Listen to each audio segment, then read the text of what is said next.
হামলা করে জামায়াতকে স্তব্ধ করা যাবে না। জামায়াতে ইসলামী নায়েবে আমির এটিএম আজহারুল ইসলাম বলেছেন, গণজোয়ার সৃষ্টি হয়েছে। আমি যত জায়গায় গিয়েছি এই গণজোয়ার দেখে অনেকে আবোলতমল করা শুরু করেছেন। অনেক জায়গায় হামলা করা শুরু করেছেন। হামলা করে জামায়াতে ইসলামীকে স্তব্ধ করতে পারবেন না। মঙ্গলবার বেলা ৩টার দিকে ফরিদপুর শহরের অম্বিকা ময়দানে জেলা জামায়াত আয়োজিত গণসমাবেশে প্রধান অতিথির বক্তব্যে তিনি কথা বলেন। আওয়ামী লীগের সমালোচনা করে জামায়াতের এই নায়েবে আমির বলেন, যারা নিজেদের সবসময় দেশের পক্ষের শক্তি বলে, স্বাধীনতার পক্ষের কথা বলে, তারা আজকে কোথায়? তারা শুধু তাদের হাজার হাজার কর্মীকে ফেলে দিয়েই নয়, ১৮ কোটি মানুষকে অনিরাপদ রেখে স্বচ্ছন্দে জীবনযাপনের জন্য পাশের দেশে আশ্রয় নিয়েছে। আজকে সেখান থেকে আত্মঘাতমূলক কর্মকাণ্ডের মাধ্যমে দেশকে অস্থির করার চেষ্টা করা হচ্ছে। যারা দেশ ছেড়ে পালিয়ে যায়, জনগণকে রেখে পালিয়ে যায়, আর যাই হোক, তারা দেশের পক্ষে শক্তি হতে পারে না। জামায়াতের এই নেতা বলেন, কিছু ব্যক্তি যারা জামায়াতকে সহ্য করতে পারে না বলে দুটি কথা বলে বেড়ায়।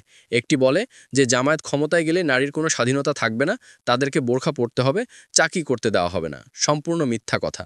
আমরা নারীকে শালীনভাবে চলতে পরামর্শ দিই, তবে আমরা নারী বিদ্বেষী নই। আমাদের বলা হয় ক্ষমতায় গেলে হিন্দুদের কচুকাটা করবে। যখন হাসিনা ক্ষমতায় ছিল, দুর্গাপূজার সময় প্রায় মন্দির ভাঙা হতো, অগ্নিসংযোগ করা হতো, আর দোষ চাপানো হতো ছাত্র শিবির ও জামায়াতে ইসলামীর উপর।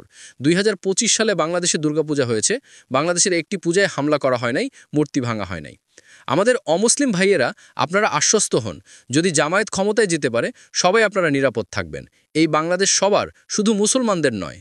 ফরিদপুর জেলার ৪টি আসনে জামায়াত মনোনীত প্রার্থীদের পরিচয় করিয়ে দিয়ে আজহারুল ইসলাম বলেন, এই ৪ জন প্রার্থীকে আপনাদের কাছে রেখে গেলাম রক্ত ভেজা শহীদের জায়গা ফরিদপুরে।